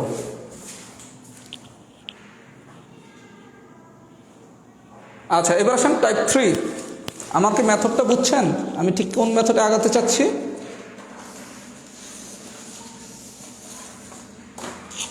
আর ভাই আমার ক্লাসগুলো যদি মনোযোগ সহকারে করেন, আমি বলে দিচ্ছি ক্লাসেই আপনার 70 থেকে 75% পড়া হয়ে যাবে। ক্লাসেই আমার 70 থেকে 75% ইনশাল্লাহ আমি কমপ্লিট করে দেবো আল্লাহ রাব্বুল আলামিনের রহমতে, যদি আমি সুস্থ থাকি, বিপদমুক্ত থাকি। গত বছর আমি অনেক বিপদের ভিতর ছিলাম, তারপর আলহামদুলিল্লাহ চেষ্টা করছি ভালোভাবে পড়াইতে, কিন্তু আমি আমার বেস্টটা দিতে পারিনি গতবারের ব্যাচে। কারণ আমার অনেক ধরনের সমস্যা ছিল। আমার আব্বা মারা গেছে, আমার পুরো ফ্যামিলির করোনা হয়েছে, আমি নিজে করোনা থেকে উঠে আসছি, আমার আম্মা হসপিটালে ছিল। এতগুলা মানসিক চাপ নিয়ে আমি কিন্তু পড়াইছি, তাও কিন্তু আলহামদুলিল্লাহ আমার স্টুডেন্ট আমার উপর সন্তুষ্ট। এইবার যদি আল্লাহ রাব্বুল আলামিনের রহমতে আমি বিপদমুক্ত থাকি আর যদি সুস্থ থাকি, মাথাটা যদি ঠান্ডা রেখে পড়াইতে পারি, আমি তাহলে খুব ভয়ঙ্কর টিচার। আপনি কি আমার কথা হচ্ছে? আমি নিজের দামি কথা বলতেছি না ভাইয়া। আমি যদি মাথা ঠান্ডা রেখে পড়াইতে পারি, তাহলে আমি দুর্দর্শ টিচার। ক্লাসের পরে ইনশাল্লাহ ক্লাসে আল্লাহর মতে আজকের মতো হয়ে যাবে সব। আচ্ছা, এবার আসেন টাইপ 3। সবাই দোয়া করবেন আমার জন্য, আল্লাহ রাব্বুল আলামিন আমাকে যেন সুস্থ রাখে, বিপদমুক্ত রাখে ইনশাল্লাহ। তাহলে আপনারা প্রত্যাশার থেকে ভালো সার্ভিস পাবেন। মানে যে যে স্বপ্ন নিয়ে আমার কাছে ভর্তি হয়েছেন, তার থেকে বেশি কিছু পাবেন। আচ্ছা, টাইপ 3 খুবই সহজ টাইপ। এটা হচ্ছে সাধারণ অন্তর নির্ণয়।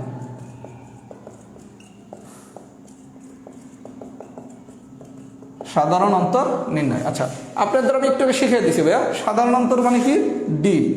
ডি বের করার সূত্র কি শিখেছিলাম জানি? দ্বিতীয় পদ মাইনাস প্রথম পদ। আচ্ছা, এই যে সাধারণ অন্তর ডি, এই ডি এর মান ধনাত্মক হতে পারে, ঋণাত্মক হতে পারে। ধনাত্মক কিংবা ঋণাত্মক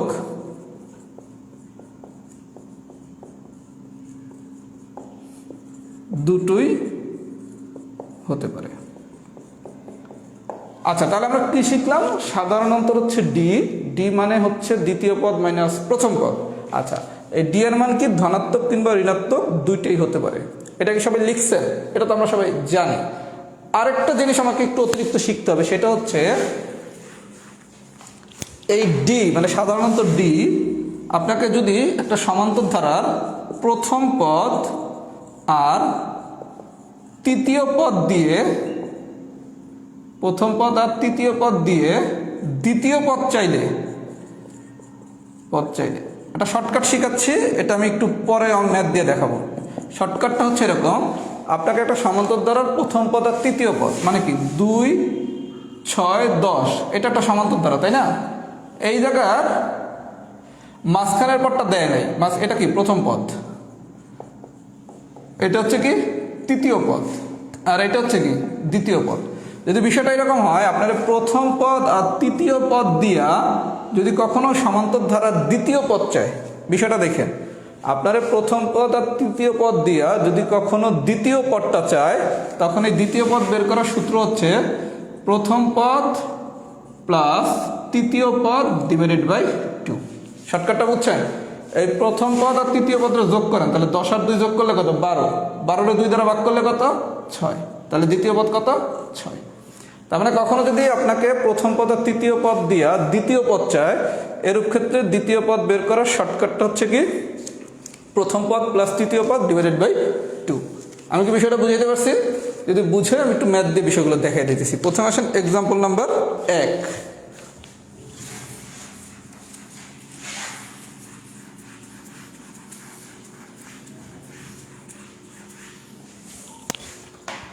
এক্সাম্পল নাম্বার 1।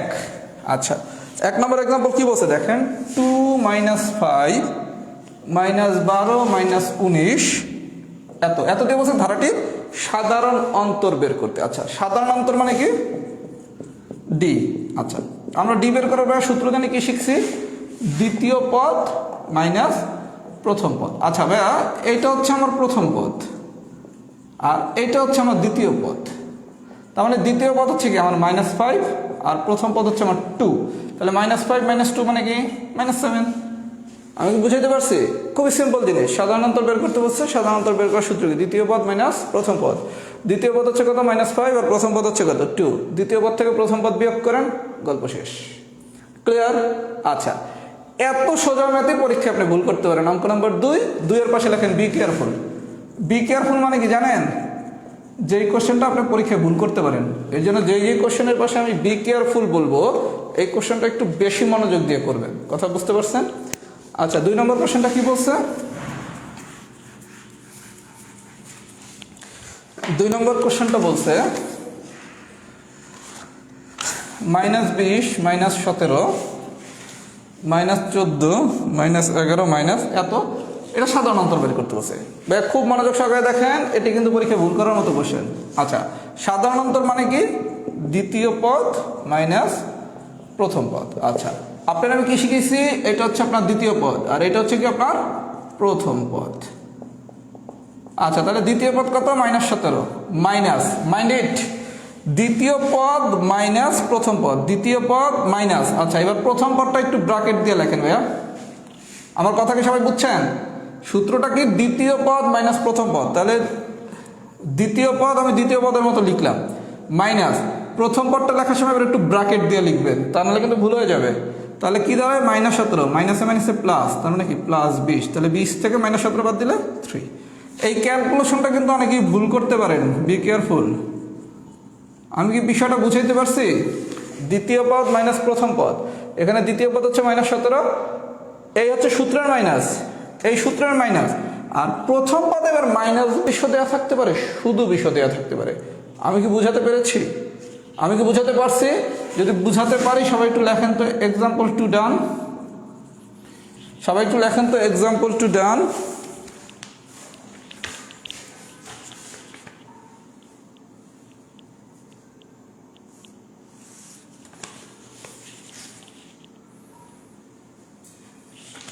একটু কমেন্টস করেন তো এক্সাম্পল 2 কি ডান হয়েছে নাকি?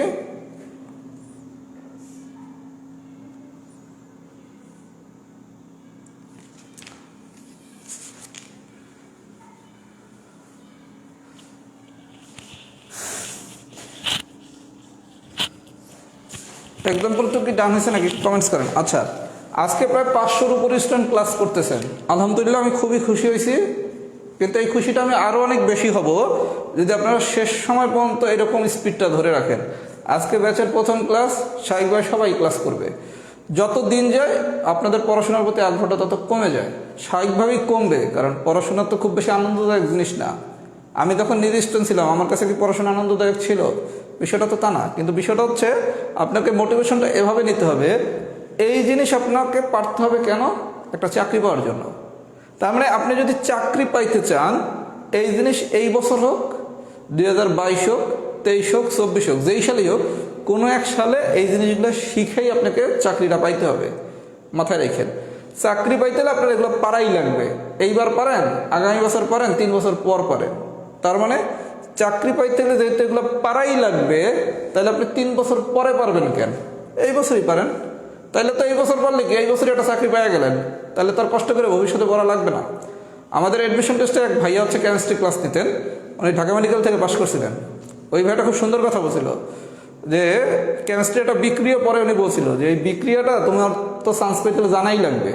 তোমার যদি 100 বছর টাইম দেয় যে তুমি ভর্তি পরীক্ষা ঢাকা বিশ্ববিদ্যালয়ে 100 বছর দিতে পারবা, এখন তুমি যদি 100 বছরের মাথায় চান্স পাইতে চাও, তোমার তো এই বিক্রিয়া যাইনেই চান্স পেতে হবে।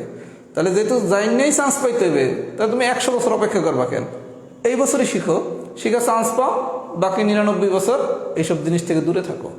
এর জন্য আপনার ভাই এগুলো পড়তে ভালো লাগবে না, ডেফিনেটলি লাগবে না, কিন্তু আপনাকে চাকরি পাওয়ার তাগিদে এই জিনিসগুলো শিখতে হবে। এই জন্য আপনার মোটিভেশনটা থাকবে এরকম, এগুলো একবারই শিখবো, শিখার মতো শিখবো। এই শিক্ষা দিয়ে ইনশাল্লাহ আমি আমার রুটি রুজি আল্লাহ রাব্বুল আলামিনের মতো ব্যবস্থা করে ফেলবো। এই মোটিভেশনটা দিয়ে আপনাকে আগামী 6 মাস নিজেকে গিয়ার আপ রাখতে হবে। আপনারা বিভিন্ন মোটিভেশনাল স্পিকারের কথা শুনে মোটিভেট হওয়ার চেষ্টা করেন। যিনি আপনার মোটিভেশন দেয়, ওনার কিন্তু এটা একটা বিজনেস। উনি মোটিভেশন দেয়, ওই মোটিভেশন আপনি শোনেন, এইখানে তার হচ্ছে এটা তার একটা প্রফেশন। আরও যদি সহজ বাংলায় বলি, তার মানে আপনাকে প্রফেশনাল লোকের কাছ থেকে আপনার মোটিভেশন নেওয়া লাগবে কেন? সবথেকে বড় মোটিভেশন নিজে নিজে দিতে পারবেন। কথা বুঝছেন? আচ্ছা, এবার আসেন কোশ্চেন নাম্বার 3।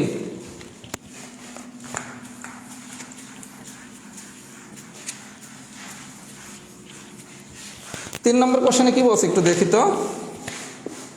কোন সমান্তর ধারার প্রথম দুইটা পদ হচ্ছে 5 আর হচ্ছে 17 দিয়ে বলছে তৃতীয় পদটা কত? বিষয়টা দেখেন, একটা সমান্তর ধারার প্রথম পদ আর দ্বিতীয় পদ দিয়েছে, দিয়ে তৃতীয় পদ চাইছে। আচ্ছা, আপনারা আমি শিখেছিলাম কি সমান্তর ধারার ক্ষেত্রে কি পরপর দুইটা পদের বিয়োগফল সমান। তাহলে 17 থেকে যদি 5 রে বিয়োগ করেন আসে কত? 12। 17 থেকে যদি 5 রে বিয়োগ করেন তাহলে আসে কত? 12। বিষয়টা বুঝেন, আমরা শিখছি কি পরপর দুইটা পদের বিয়োগফল যদি সমান হয় তাহলে আমরা তারা সমান্তর ধারা বলবো। তাহলে এইটা যেহেতু একটা সমান্তর ধারা, প্রথম পদ দিছে আর দ্বিতীয় পদ দিছে, দিয়ে তৃতীয় পদ চাইছে। তাহলে দ্বিতীয় পদ থেকে প্রথম পদের বিয়োগ করলে আপনি কি বিয়োগফল পাইছেন কত? 12 না? তাহলে যেহেতু এটা সমান্তর ধারা, তাহলে এই জায়গার বিয়োগফল কত হবে? 12। এই বন্ধু ঠিক আছে, এই জায়গার বিয়োগফল হবে কত? 12। এখন আপনি এই দুইটা ভ্যালু যোগ করেন, 17 আর 12 যোগ করলে আসে কত? 29। তার মানে তৃতীয় পদ হচ্ছে 29। আমি কি বুঝাইতে পারছি? বিষয়টা দেখেন, প্রথম দুইটা পদ একটা হচ্ছে 5, একটা হচ্ছে 17। এবার আপনার বলছে প্রথম দুইটা পদ যদি 5 আর 17 হয় সমান্তর ধারা, তাহলে তৃতীয় পদটা কত? আচ্ছা, আপনি শিখছেন কি প্রথম দুইটা পদের বিয়োগফল, প্রথম দুইটা পদের বিয়োগফল সেই যে 12। আমরা সমান্তর ধারার ডেফিনেশন শিখছেন কি পরপর দুইটা পদের বিয়োগফল যদি সমান হয় তখন আমরা তারা কি বলবো? তখন আমরা তারা সমান্তর ধারা বলবো। তাইলে এই জায়গার বিয়োগফলটা কত হতে হবে? 12। আচ্ছা, তাহলে তৃতীয় পদটা কত হবে? এই 17 সাথে 12 যোগ করেন, যোগ করলে আসে কত? 29। তাহলে তৃতীয় পদ কত? 29। আপনি কি আমার কথা বুঝছেন? ক্লিয়ার? ক্লিয়ার? আচ্ছা, ক্লিয়ার। ওকে, এবার আসেন কোশ্চেন নাম্বার 4।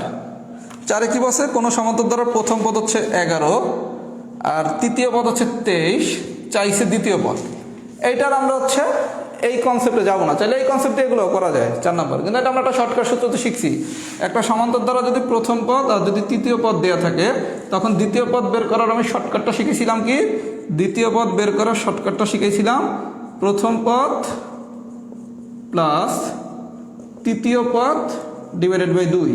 তাহলে প্রথম পদ হচ্ছে 11 আর তৃতীয় পদ হচ্ছে 23। 11 আর 23 যোগ করলে কত? 34। 34-এর 2 দ্বারা ভাগ করলে কত? 17। তাহলে দ্বিতীয় পদ কত? 17। আপনি কি আমার কথা বুঝছেন?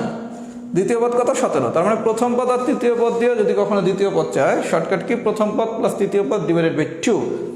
আর যদি প্রথম পদ দ্বিতীয় পদ দিয়ে তৃতীয় পদ চায় তখন তো আপনি এই কনসেপ্ট দিয়ে করবেন। কথা কি বুঝতে পারছি? কারো যদি মন চায় যে ভাই আমি এই শর্টকাটটা শিখবো না, মন তো চাইতেই পারে শর্টকাট শিখবো না, তাহলে কি করবেন সেটাও দেখাই দিই। কারো যদি মন চায় যে আমি একটা অতিরিক্ত সূত্র শিখবো না, তাহলে কি করবেন দেখেন। 11 আর একটা হচ্ছে 23, এই মাঝখানেরটা চাইছে, তাই না? আচ্ছা, আপনি 4টা অপশন দেওয়া থাকবে, একটা হচ্ছে 16, একটা হচ্ছে 17, একটা হচ্ছে 18, একটা হচ্ছে 19। আচ্ছা, আপনি যদি এখানে 16 বসান তাহলে এই দুইটা পদের পার্থক্য কত? বিয়োগফল 5, এটা কত? 7। সমান্তর দ্বারা কি হয়েছে? হয় নাই। যদি অপশন বি বসান, এই দুইটা পদের বিয়োগফল কত? 6, এই দুইটা পদের বিয়োগফল কত? 6। তার মানে কি 17 বসালে কি এটা সমান্তর দ্বারা হচ্ছে না? তার মানে আপনি 4টা অপশনের সাহায্য নিয়েও দেখতে পারেন কোনটা দ্বিতীয় পদের মান, মানে কার ক্ষেত্রে পরপর দুইটা পদের বিয়োগফল সমান। আমি কি বুঝাইতে পারছি? আর সহজ কথা এগুলো হচ্ছে মুখোমুখি বাড়া যায়। আপনার আমি 3টা প্যাটার্নই বলে দিলাম, শর্টকাট দিয়ে কীভাবে করবেন, অপশন টেস্ট করে কীভাবে করবেন, অথবা নিজের বেসিক সেন্স দিয়ে কীভাবে করবেন। আমার কথা কি বুঝছে? যদি বুঝে থাকেন একটু লেখেন তো, টাইপ 3 ডান হয়েছে নাকি? টাইপ 3 ডান হলে লেখেন টাইপ 3 ডান।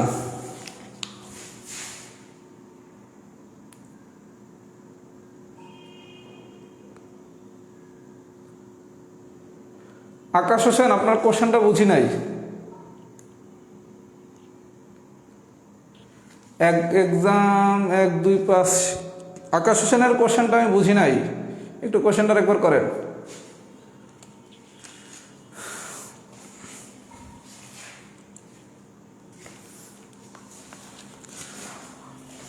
আচ্ছা, আমাদের হচ্ছে আজকের ক্লাস আমি আর কন্টিনিউ করবো না। আজকে 3টা টাইপ পড়াইছি, যেহেতু প্রথম দিন এখানে 3টা টাইপ পড়ানো হয়েছে, অন্যান্য দিন হয়তো 4টা টাইপ পড়ানো হবে। মানে এক একটা শিট আমরা 3টা অথবা 4টা ক্লাস নিয়ে পড়বো।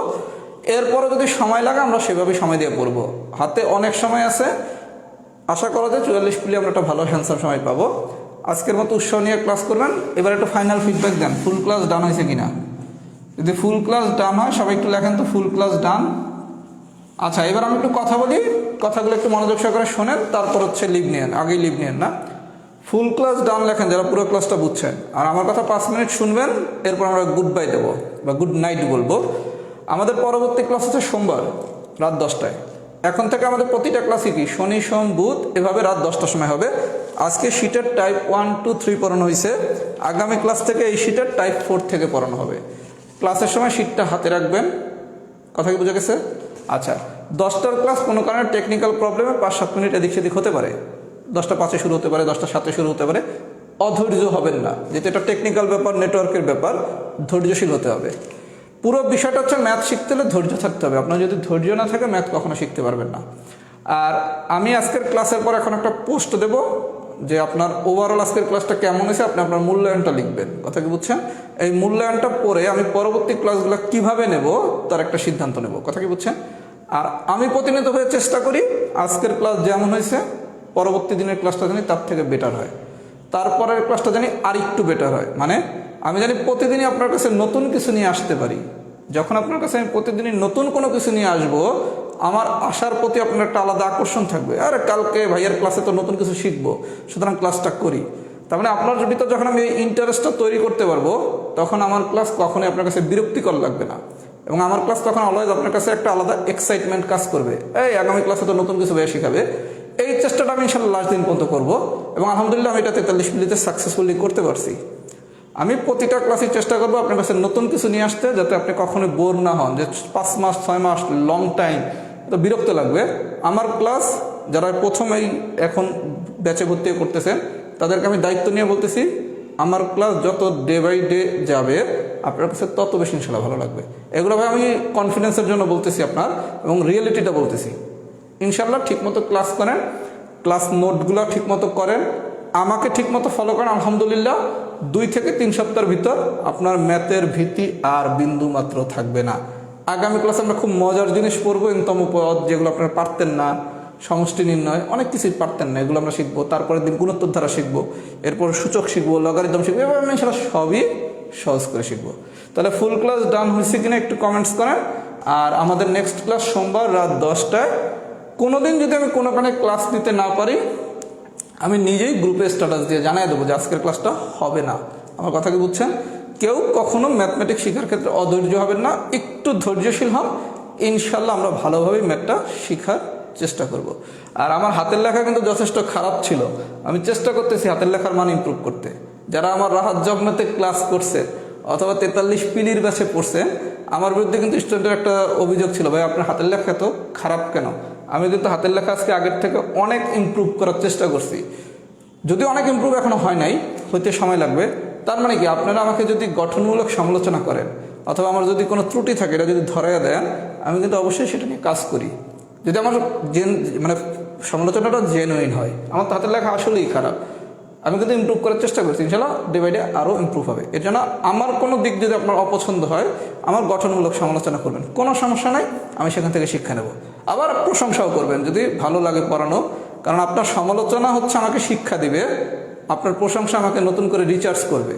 আমি যখন আগামী ক্লাস নেওয়ার সময় জানবো আমার স্টুডেন্ট আমার ক্লাসের একটা ফাটাফাটি ফিডব্যাক দিচ্ছে, ক্লাসটা অনেক ভালো হয়েছে, তখন কিন্তু আমার পরের দিনের ক্লাসটা নেওয়ার আগ্রহ আরও অনেক ভালোভাবে তৈরি হবে। এই যে আমরা যখন ক্রিকেট খেলা দেখি, 4-6 মারলে দর্শকরা যে তালি দেয়, এটা দিয়ে কোনো 4-6 কি আবার হয়? তালিটা দেখেন প্লেয়ারকে রিচার্জ করার জন্য। এই জন্য আমি ভালো পড়াইলে ভালো ফিডব্যাক দিবেন, হ্যাঁ ভাই দুর্দান্ত ক্লাস হয়েছে, খারাপ পড়াইলে খারাপ ফিডব্যাক দিবেন, জঘন্য ক্লাস হয়েছে। আমার কথা কি বুঝছেন? আচ্ছা, যদি বুঝে থাকেন ভাই আজকে আর কথা না বাড়াই, ভালো থাকবেন ইনশাল্লাহ, আল্লাহ বাঁচায় রাখলে আবার সোমবার দিন দেখা হবে ইনশাল্লাহ। খুব সুন্দর করে আমরা ম্যাথের জার্নিটা কন্টিনিউ করবো। আল্লাহ হাফেজ, আসসালামু আলাইকুম।